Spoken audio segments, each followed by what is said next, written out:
Père, du Fils et du Saint-Esprit. Amen. Grande joie d'être là avec toi en ce vendredi 19 juillet. N'oublions pas que vendredi, c'est toujours une journée de prière, de sacrifice, d'intercession pour les souffrants, pour tous ceux qui ont besoin et attendent notre prière. D'accord? Contemplons le Christ en croix, contemplons son amour pour nous. Et la première lecture d'aujourd'hui, c'est Isaïe chapitre 38, à partir du verset 1. En ce jour-là, Ézéchias fut atteint d'une maladie mortelle.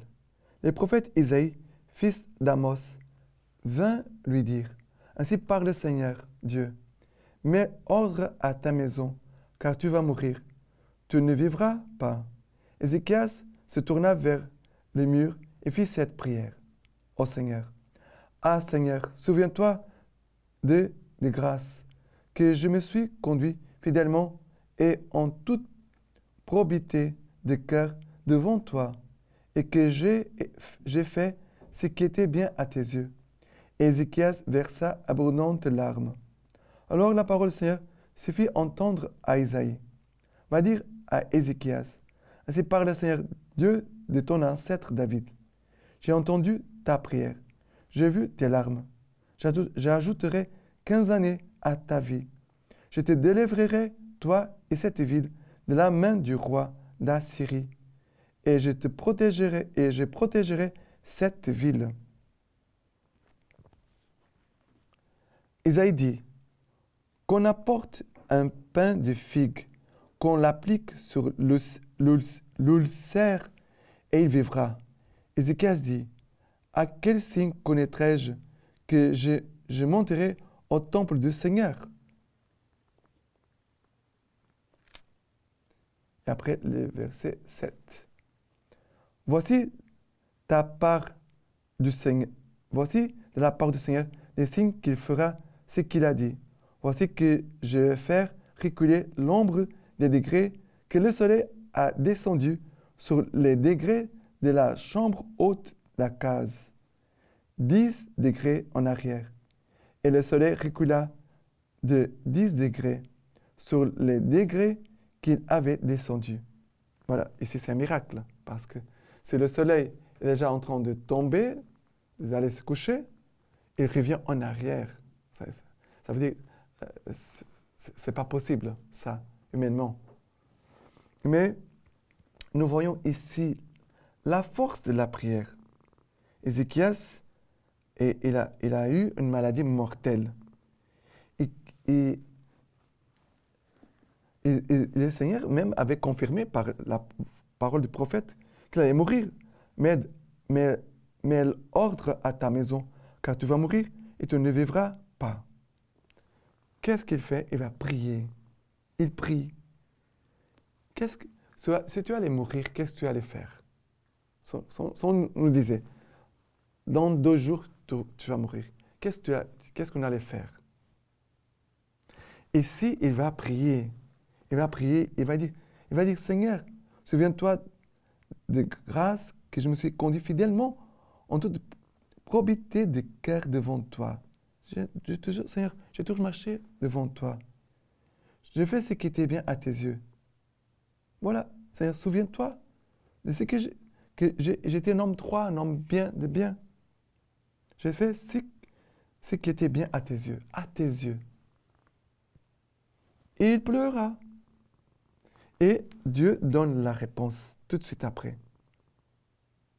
Dieu va donner encore 15 ans à Ézéchias pour vivre. Mais et voilà, je pense que c'est 15 années qu'Ézéchias va vivre. C'est la deuxième vie, la deuxième chance que Dieu a donnée à cet homme. Je vois des personnes qui reçoivent des grandes grâces et qui n'ont pas un cœur reconnaissant envers Dieu, n'ont pas la conscience de dire, voilà, Dieu m'a donné une nouvelle chance pour vivre et je vais vivre pour Dieu. Je vais faire tout ce qui plaît à Dieu. Alors, c'est pour cela que je pose la question. Qu'est-ce que tu allais faire si tu savais que dans 2 jours, tu allais mourir? Voilà. Je laisse la question, mais c'est à toi de donner la réponse au Seigneur. D'accord? Dans ta prière. Et maintenant le psaume, c'est le psaume ici du livre d'Ésaïe, chapitre 38, à partir du verset 10.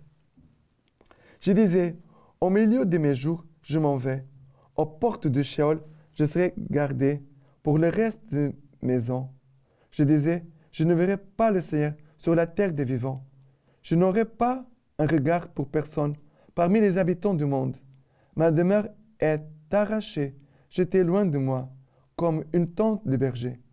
Comme un tisserand, j'ai enroulé ma vie. Il m'a séparé de la chaîne. Le Seigneur est sur eux, ils vivent, et tout ce qui est en eux est vie de son esprit. Tu me guériras, fais-moi vivre. Alors ici, c'est la prière d'Ézéchias, en fait, que nous écoutons.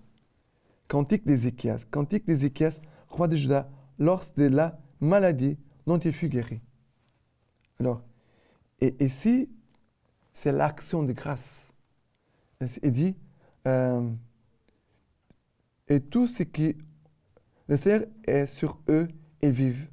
Et tout ce qui est en eux est vie de son esprit. Tu me guériras, fais-moi vivre. Aujourd'hui, nous devons prier pour toutes les personnes qui sont malades, souffrantes. Peut-être qu'elles vont mourir, on ne sait pas. Mais nous devons prier pour que toutes ces personnes-là, aujourd'hui, puissent se rencontrer, faire une rencontre avec Jésus. Nous devons prier pour toutes ces personnes, que peut-être sont à la fin de leur vie, soit de demander un miracle, que Dieu puisse venir les guérir, mais surtout, nous devons demander le salut. Le salut pour tous les hommes et femmes de la face de la terre qui sont souffrants, qui sont dans une situation très délicate, très fragile. Nous devons de supplier le sang de Jésus sur eux tous. D'accord? Prions pour toutes ces personnes.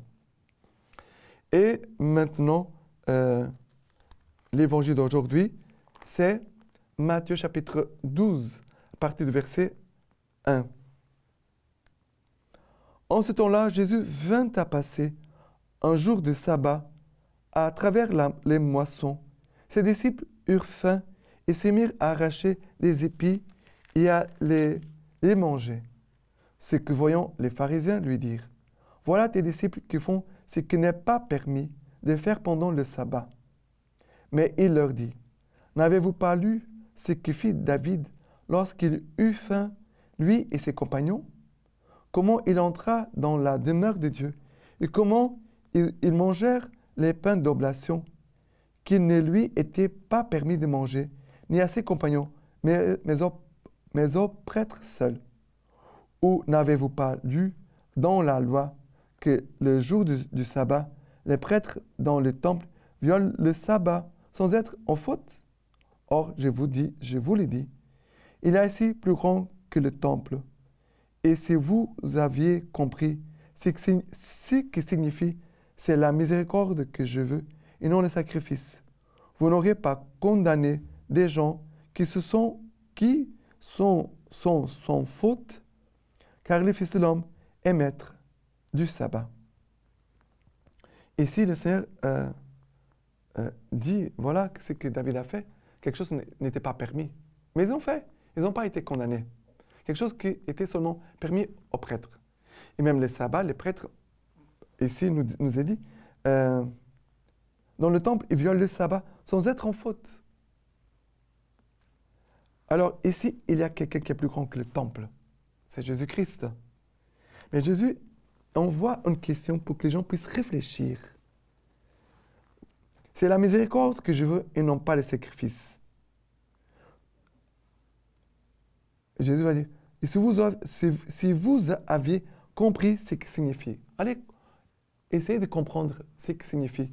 C'est la miséricorde que je veux et non pas le sacrifice. C'est aussi quelque chose pour prier, pour réfléchir. Car la prière, c'est un moment, c'est de notre intelligence, pour réfléchir. Quand on médite la parole de Dieu, quand on contemple la parole de Dieu, on est en train de réfléchir. La prière, c'est un exercice de notre intelligence. Et l'Esprit Saint vient illuminer notre intelligence pour nous aider à comprendre que Dieu veut la miséricorde et non pas les sacrifices. Car Dieu veut les biens des personnes, les saluts des personnes. Et parfois, nous ne voulons pas. Cherchons la miséricorde. Prions pour la miséricorde. Demandons la miséricorde pour notre monde. D'accord?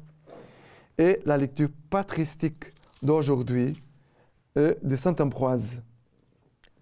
Le peuple purifié, puis enrichi par les signes distinctifs du chrétien, s'avance vers l'autel du Christ en disant « J'approcherai de l'autel de Dieu qui réjouit ma jeunesse, puisqu'il a déposé des dépouilles de la vieille erreur. Sa jeunesse est renouvelée comme celle de l'aigle. Il se hâte d'accéder à ce banquet céleste.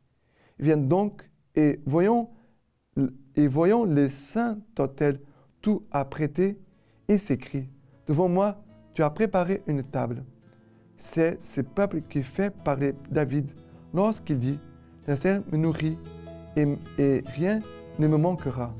Il m'a placé dans un pâturage, il m'a conduit près de l'eau qui me restaure. » Maintenant, je vous laisse la bénédiction par les mains toutes pures de la Vierge Marie. Que Dieu Tout-Puissant vous bénisse et vous garde, le Père, le Fils et le Saint-Esprit. Amen.